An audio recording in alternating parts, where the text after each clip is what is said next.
Assalamu alaikum. Бүгүн мен сиздерге ич катуудан арылууга жардам бере алатаган 4 каражат сунуштамакчымын.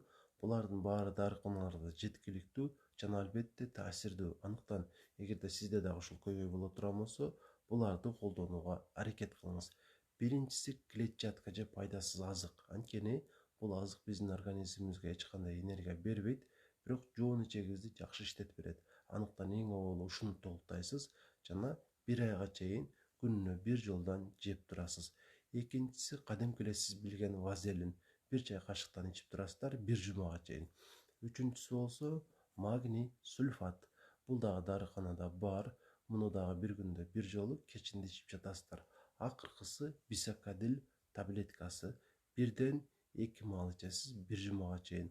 Акырында айтарым, булардын баарын чогуу колдонуш керек. Айткым келген сөз, бирдей башташ керек. Мисалы, эртеге баштай турган болсоңуз, 1 жумага чейин ошол 4 тең ичесиздер, жейсиздер. Ал эми клетчатканы болсо 1 жумадан кийин дагы 1 айга чейин колдоно бериш керек. Ошондо натыйжа жакшыраак болот. Андыктан сөзсүз түрдө аткарып көрүңүз.